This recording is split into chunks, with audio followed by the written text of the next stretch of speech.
Hey, St. Hubert and Little Saints preschool families. I want to take some time to share with you more information surrounding the first few weeks of school. I've been hearing a lot of rumors going around that are leading to increased fears and concerns within our community. I apologize if we haven't done more to get information out to families sooner to help give accurate information. I've heard a number of rumors about staffing and COVID, and understandably, these are a result of our sixth grade class being moved into quarantine and the recent staffing changes. I'd like to take a moment to talk about each of these. Let's begin by talking about COVID. The first thing to know is that we have had a total of 5 lab-confirmed cases among either students or staff. Please know that we will never share the identity of any lab-confirmed cases because of privacy. Unfortunately, this may mean that our communications about what's going on seem secretive.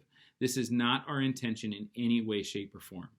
One of the rumors I've heard is that COVID is running rampant at St. Hubert. That rumor is false. Part of what's happening, I believe, is that if a person is asked to test for COVID, then they are to go into quarantine as well as any close contacts until the COVID test result is in. Understand that with the increase in testing, it is taking longer to get results, which means some people are out for a longer period of time.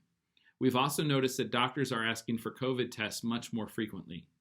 I know this is a frustration of families, and trust me when I say it is a frustration of ours. However, our first priority must be the safety of the community. I want to take a few moments to go through with you the timeline of our 6th grade class experience. We were notified of our first lab-confirmed case on Saturday the 19th. We were in conversation with Carver County Health throughout Saturday afternoon and Sunday morning. And as of Sunday afternoon, based on all the protocols we have in place in the contact tracing, Carver County Health was not recommending that any other individuals quarantine. We notified 6th grade families of the lab-confirmed case at 1:20 in the afternoon and let them know that the 6th grade class was able to be present for classes as scheduled on Monday. Mid-morning on the 21st, we were notified of an additional lab-confirmed case. Following our procedures, we were again in contact with Carver County Health. Because we had a second lab-confirmed case in such a short time, at that point, MDH recommended, out of an abundance of caution, that 6th grade quarantine beginning Tuesday the 22nd. We were notified of this recommendation late in the afternoon on Monday and notified 6th grade families as soon as we were aware of the recommendation just after 3 o'clock. An additional email was sent later Monday evening with more information from MDH to the 6th grade families, and the whole school received a notice just after 6:30 p.m. Monday night. The 6th grade class then moved to distance learning on Tuesday the 22nd. Based on the contact tracing of the second case, MDH has said that the 6th grade class can return tomorrow, Wednesday, September 30th. So to recap, we were first notified on Saturday of a lab-confirmed case. We were in conversation with MDH throughout Saturday and Sunday. We notified the affected classes on Sunday afternoon. We found out of an additional lab-confirmed case mid-morning on Monday, and by Monday afternoon, we had made the decision to have our 6th grade class quarantine. I can say that other lab-confirmed cases have arisen after our 6th grade quarantine began, but since no contact occurred more than 48 hours before symptoms showed among those individuals, our 6th grade quarantine does not need to be extended, and we look forward to welcoming our 6th grade class back tomorrow. As I previously said, I'm not able to share details of any individuals that receive a positive confirmation, nor can I share information about any individuals that are in quarantine or those who have been tested. Please know, though, that our primary responsibility is to keep our community safe. As we've been able to reflect and learn on this experience, we have certainly made missteps and mistakes, and for that, I apologize.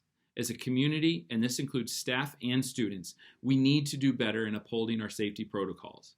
We need to wear our masks properly. We need to stay home if we are ill.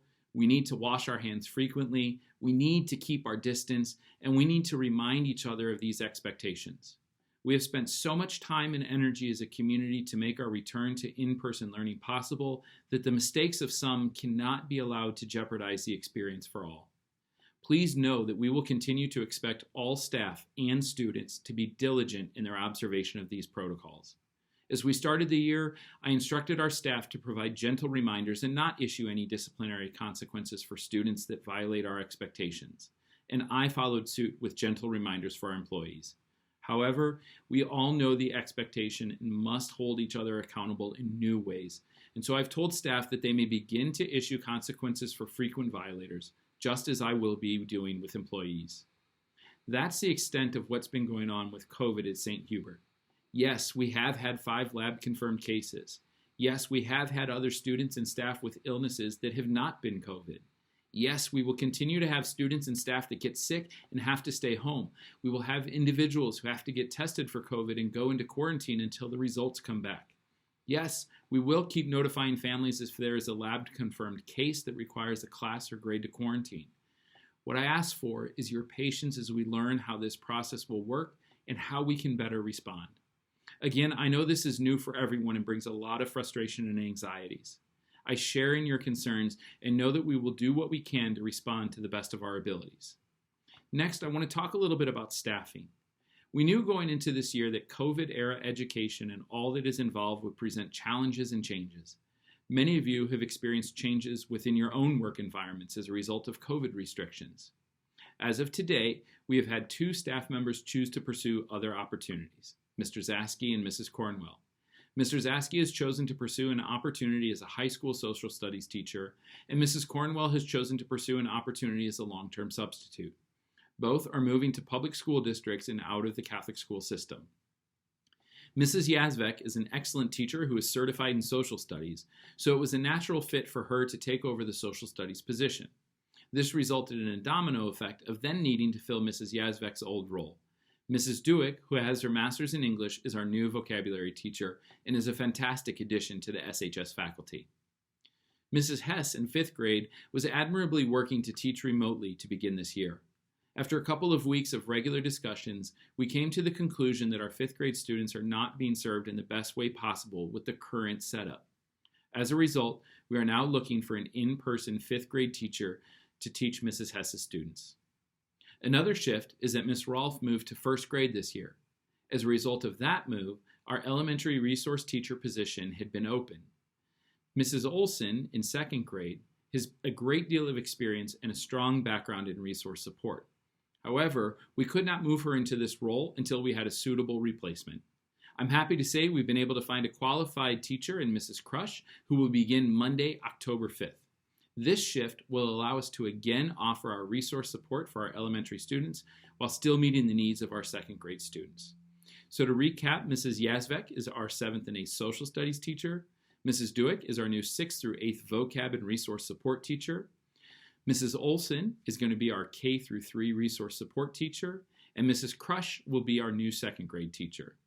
We are continuing to search for a middle school language arts teacher and a 5th grade teacher, and we'll keep families updated as we make appointments. Regarding substitutes, we are thin this year. Today, we had to close Miss Angel's kindergarten class because we didn't have sufficient staffing. This is another one that I have heard some rumors about, and no, we are not losing Miss Angel and Miss Gammon, and no, they are not being reassigned to other grades. I can assure you they are excited to be back with everyone very soon. Our biggest challenge, and this is true across all of education, is going to be responding to staffing needs when people are out. If any of our parents are interested in being a substitute, please reach out to Brenda Westland and she can provide an application. Substitutes need to have a bachelor's degree, complete a background check, and have Virtu certification. Amidst all of these challenges, it can be overwhelming and hard to see the positives, but I can say we've had a number of wins this year too. Drop-off and dismissal continues to get quicker, and we're looking at ways to make it even more efficient. We're making progress on our fall NWEA testing and anticipate being done in a week or so. Our kindergartners are amazing and doing so well with their transition into school. Our middle school students report really loving the block schedule. Our students are able to attend Mass each week. We have a better understanding of our IT network, and are working on solutions to improve connectivity. We've added secure card reader access to some of our additional doors to continue protecting our students. All students in grades 4 through 8 are now on Google Classroom to support their learning. Most importantly, though, our community is back together. The people that are here are ones that are here and want to be here with our students. Know that we continue to evaluate all of our plans to see what's working well and how we can make things that aren't working better. Any changes will be made with the best interests of our students at heart. No doubt these are very challenging times, and I want to thank each of you for your patience and support. I continue to hold you in my prayers, and I ask that you do the same for our community. Together, although not always smooth, we will find a way to keep moving forward. Thank you.